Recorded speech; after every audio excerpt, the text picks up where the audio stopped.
Bienvenido a Saboreando la Palabra, el comentario a las lecturas de la Misa Dominical.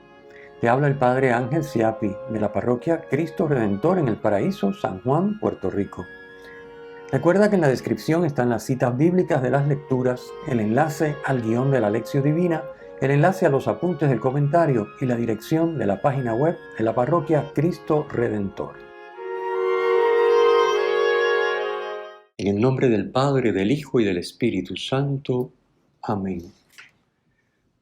Atiende propicio, Señor, a tu pueblo, que con júbilo festivo celebra la solemnidad de la Virgen María, Madre de la Divina Providencia, y concédele que bajo el glorioso patrocinio de tan excelsa Madre, con su caridad fraterna promueva una sociedad más humana y a la vez sea edificador y testigo de tu verdad.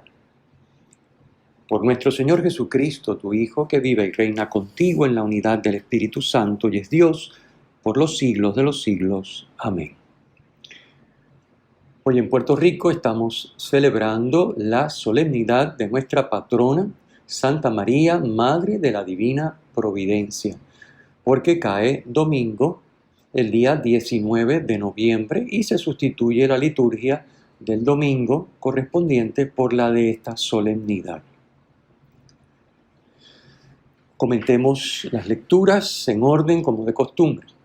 La primera lectura recoge versículos entresacados de los capítulos 15 y 16, en los que se narra cómo el rey David prepara en Jerusalén una tienda para colocar en ella el arca del Señor, lugar de la presencia de Dios en medio de su pueblo. David convoca a todo el pueblo en asamblea litúrgica y encomienda a los levitas y a los hijos de Aarón, que son los escogidos por Dios para estar a su servicio, el traslado y la entronización del arca en su lugar. Tratándose de un acontecimiento de gran júbilo, también encarga que participen los cantores y los músicos. Los levitas ofrecen holocaustos y sacrificios de comunión.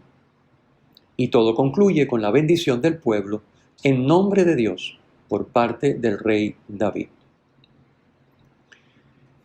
El motivo de esta lectura, en esta solemnidad como primera lectura, es que celebramos a Santa María y Santa María es la verdadera arca de la alianza, de la cual la que trasladó David, la del Antiguo Testamento, era solamente figura. María es arca de la alianza y así la invocamos en las letanías lauretanas. Ella llevó a Dios hecho hombre en su vientre. Sobre ella descendió y cubrió con su sombra, no la nube, símbolo de la presencia de Dios, sino el Espíritu Santo. Así nos lo narra Lucas, capítulo 1, versículo 35. Comentemos entonces la segunda lectura, que es corta, pero muy sustanciosa. Nos dice en el versículo 4, en esta carta de San Pablo a los Gálatas, versículo 4 del capítulo 4, cuando llegó la plenitud del tiempo, envió Dios a su Hijo. San Juan Pablo II explica en su carta Tercio Milenio Adveniente, número 9, cuando San Pablo habla del nacimiento del Hijo de Dios, lo sitúa en la plenitud de los tiempos. En realidad, el tiempo se ha cumplido por el hecho mismo de que Dios, con la encarnación, se ha introducido en la historia del hombre. La eternidad ha entrado en el tiempo. ¿Qué cumplimiento es mayor que este? ¿Qué otro cumplimiento sería posible? Concluyo la cita. El versículo 4 dice, nacido de mujer. Envió Dios a su Hijo, nacido de mujer. Esto expresa que Cristo es humano y a la misma vez alude a su madre, Santa María. Luego nos dice, nacido bajo la ley, expresando que Cristo es miembro del pueblo judío.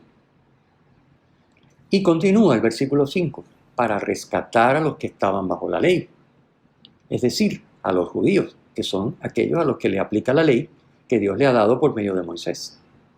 Pero no solo para rescatar a los que estaban bajo la ley, no solo a ellos, sino a todos los nacidos de mujer, a todo hombre y mujer. Dice en el versículo 5, para que recibiéramos todos, no solo los judíos, todos, la adopción filial. Es decir, porque Cristo es judío, Cristo rescata a los judíos. Pero porque es hombre, rescata a los hombres. De ahí que su salvación, siendo Dios hecho hombre, tiene un alcance universal. Su salvación es para todos los seres humanos. En el versículo 6 dice San Pablo, Dios envió a nuestros corazones el espíritu de su Hijo, que clama Abba, Padre. En Cristo, Dios nos da la posibilidad de ser sus hijos, enviándonos el Espíritu Santo.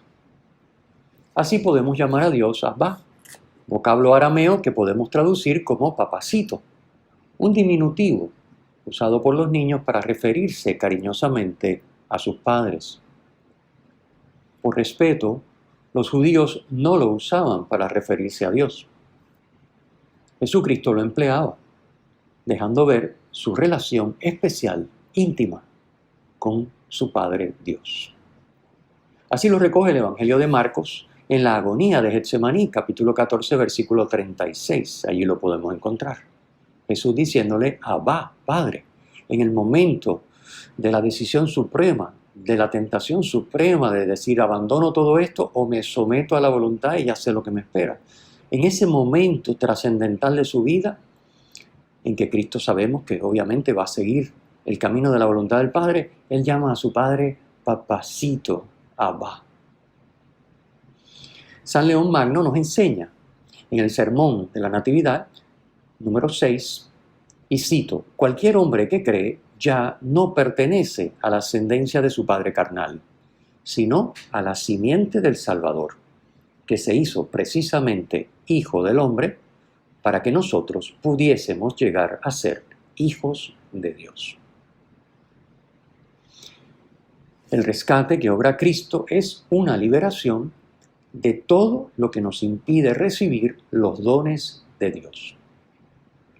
Cristo libera del determinismo y la fatalidad de los elementos y las fuerzas de la naturaleza, porque sabemos que Dios, nuestro Padre, está siempre en control de todo y lo que permite es para nuestro bien. También los judíos quedan liberados de la ley, que aun siendo expresión provisional e imperfecta de la voluntad de Dios, no ayuda a cumplirla, sino que solo muestra lo que está mal. Y finalmente, nos libera a todos de los grandes enemigos, el demonio, el mundo, la carne, que nos tientan a desviarnos de la voluntad de Dios y nos impiden amar y ser amados. Por eso nos rescata, por eso nos redime, por eso nos libera y así nos salva. Sobre todo, la libertad que nos concede Cristo nos permite recibir el don sobre todo don, la comunión de vida con Dios, nuestro Padre, o sea, la filiación divina. Por eso dice San Pablo que hemos pasado de ser esclavos a ser hijos y herederos. Versículo 7 leemos, ya no eres esclavo, sino hijo. Y si eres hijo, eres también heredero por voluntad de Dios. Nos preguntamos, ¿vivo yo como hijo? ¿Dejo que Dios se me dé y me dé todos sus dones? Es decir, ¿vivo como heredero? Pasemos al Evangelio. Hoy encontramos el conocidísimo pasaje de las bodas de Caná, del Evangelio según San Juan, capítulo 2. Según la tradición, el lugar de la escena es conocido por el nombre de Khirbet Cana, situado unos 14 kilómetros al norte de Nazaret. Entre los judíos, las fiestas de bodas duraban normalmente 7 días. Posiblemente María se encontraba en Caná desde el comienzo de la fiesta, y Jesús, con sus primeros discípulos, llegaría días después. La duración de las fiestas hacía necesario tener una provisión grande de vino. Y es perfectamente posible que el novio no calculara bien y no alcanzara para los 7 días. O que calculara bien, pero que los invitados decidieran ingerir más vino que lo normal, ¿verdad? Bueno, la cuestión es que, como sabemos, el vino no alcanza y se termina, no alcanza para la celebración de los 7 días. Aunque en la versión que leemos en la liturgia se cambia por la usual en aquel tiempo, el texto realmente comienza con una datación temporal. Dice, al tercer día. Así dice el versículo primero. Y esta datación temporal al tercer día está llena de significado. Por eso me detengo a explicarla. En el inicio del Evangelio de Juan se narra día a día una semana de acontecimientos que concluye con el pasaje que estamos comentando. El primer día, los judíos interrogan a Juan Bautista, ¿tú quién eres? Capítulo 1, versículo 19. Y él responde que no es el Mesías, ni Elías, ni el profeta. Y anuncia a Jesús. Dice, el que viene detrás de mí. Capítulo 1, versículo 27. El segundo día, Juan llama a Jesús Cordero de Dios. Capítulo 1, versículo 29. Y lo confiesa como Hijo de Dios. Capítulo 1, versículo 34. El tercer día Jesús encuentra a 2 discípulos que le preguntan dónde vive. Y él les responde, vengan y vean. Capítulo 1, versículo 39. El cuarto día, Jesús se encamina a Galilea y encuentra a Felipe y a Natanael. Capítulo 1, versículo 43. Y al tercer día, después de esto, se celebra la boda en Caná de Galilea.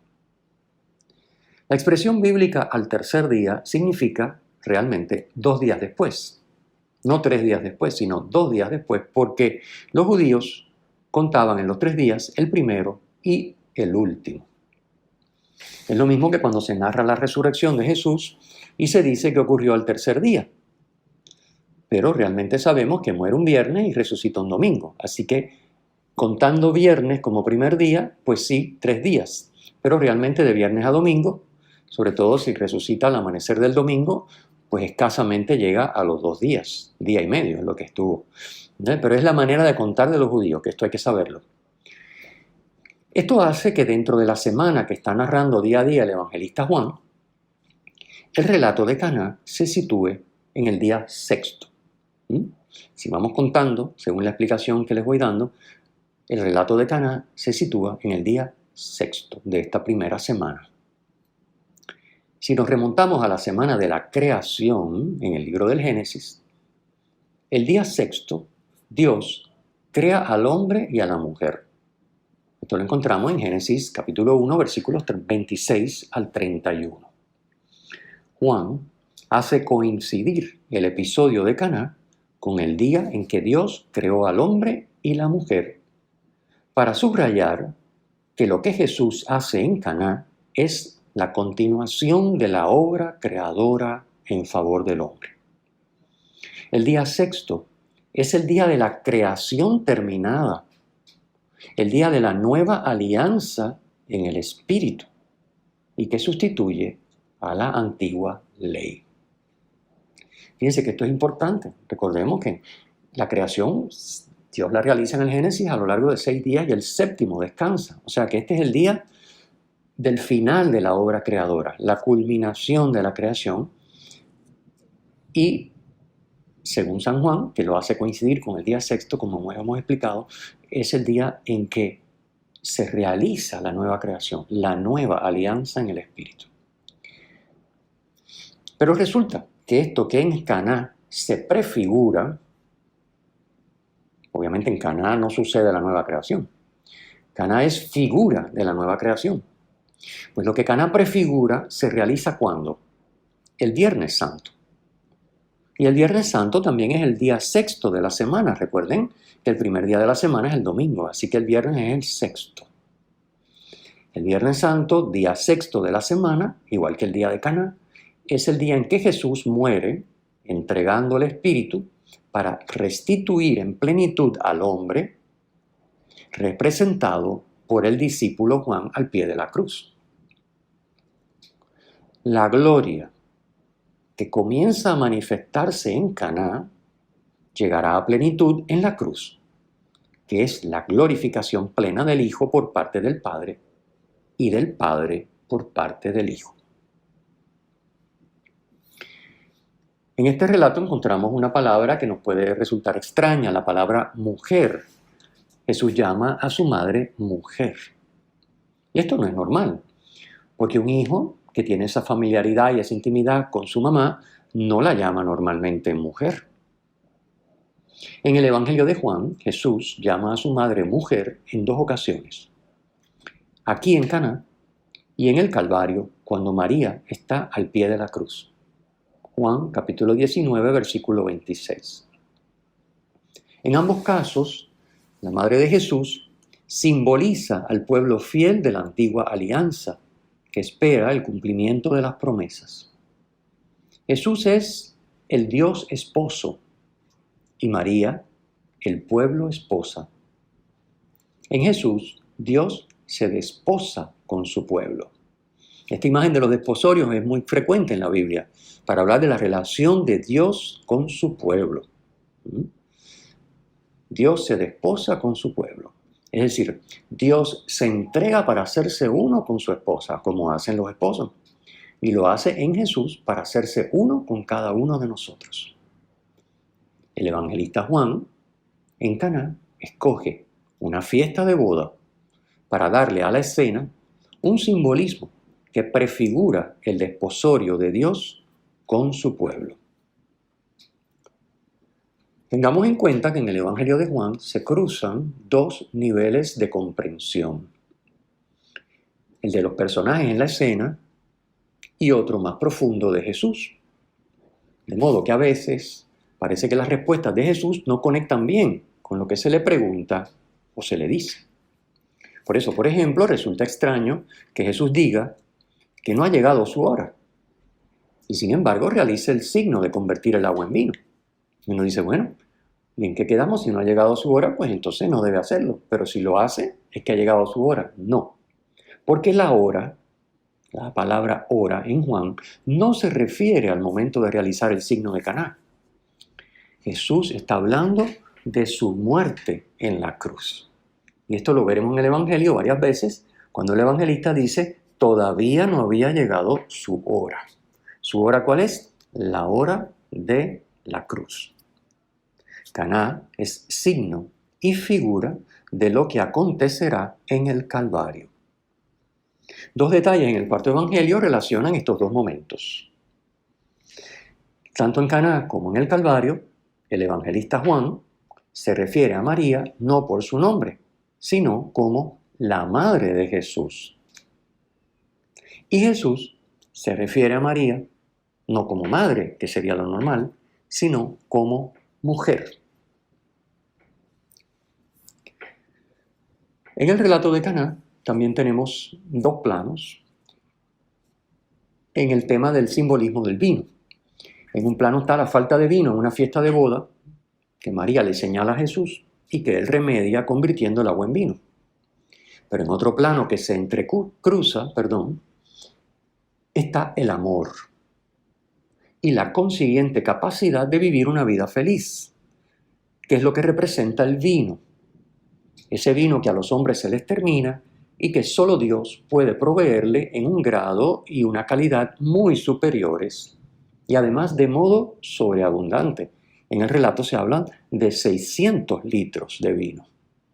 De modo que ese vino que representa el amor nunca se le acabe al ser humano. Por otro lado, el agua representa lo necesario para mantener la vida.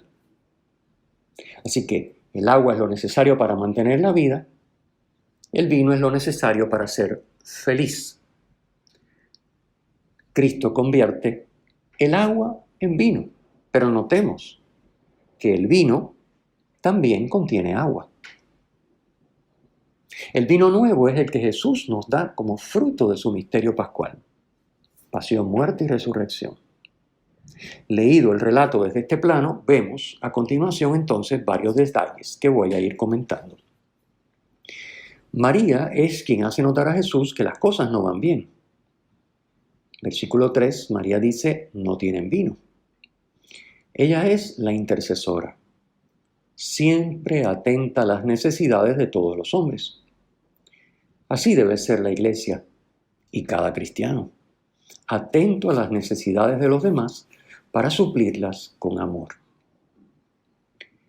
El hombre y la mujer, creados para realizar la perfecta unidad, en lenguaje bíblico para hacerse una sola carne, no tienen suficiente vino amor para llegar al día sexto, para llevar a cabo la obra que Dios les encomienda antes del descanso del día séptimo, es decir, para fundar una familia, para trabajar y proveer a sus necesidades, para empeñarse por el bien común. Se les acaba el vino amor. No llegan al día sexto, que es el día de Caná. Las consecuencias son las mismas que en una fiesta de boda sin vino. Se acabó el vino, se acabó la fiesta. Sin amor no tiene sentido la vida. Pero el amor humano es limitado.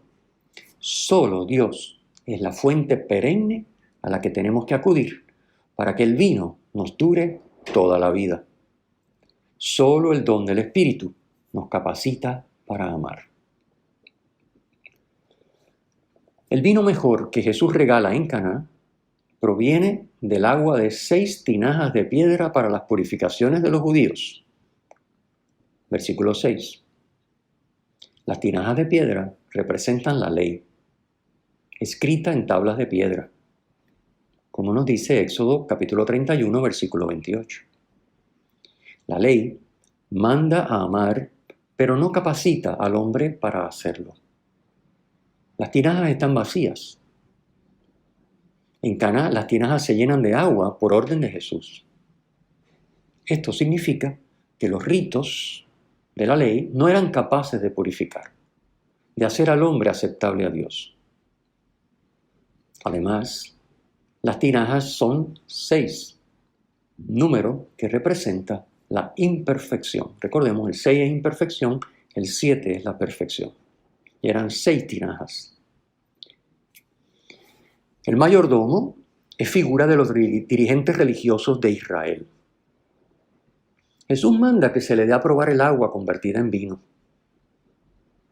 Pero el mayordomo no reconoce el don mesiánico del amor, Espíritu de Dios, sino que protesta por el orden en que se ofrecen los vinos. El antiguo debía ser el mejor, no el nuevo. Es una manera de explicar el evangelista, que es genial, que los dirigentes religiosos de Israel no aceptan la nueva alianza. Ellos insisten en que la antigua es la mejor. Primero se pone lo mejor, no al final. Por lo tanto, este vino al final está fuera de lugar y ellos no lo aceptan. Jesús no pertenece al régimen de la antigua alianza, que simboliza la boda sin vino. Por eso el texto indica claramente que él estaba allí como invitado. En la boda estaba la madre de Jesús y luego aparece Jesús, que llega más tarde invitado. Finalmente, las palabras de María son muy significativas. Haced lo que Él os diga. Son las últimas palabras que pronuncia María en el Nuevo Testamento. El mensaje que encierran es el mismo que en el bautismo del Señor pronuncia desde el cielo la voz del Padre sobre su Hijo. Escuchadle. La ley ha sido superada y ahora es la palabra hecha carne a quien es necesario obedecer. Solo así podrá el ser humano remediar sus carencias más profundas y alcanzar la felicidad que ansía y para la que ha sido creado. Deseo a todos una muy feliz fiesta de nuestra patrona, Santa María, Madre de la Divina Providencia. Que ella nos cubra siempre con su manto, que nos dejemos abrazar, cuidar y guiar por nuestra Madre del Cielo. El Señor esté con ustedes y con tu espíritu. La bendición de Dios Todopoderoso, Padre, Hijo y Espíritu Santo descienda sobre ustedes y les acompañe siempre. Amén. Si te ha gustado, usa el enlace para compartirlo con tus amigos.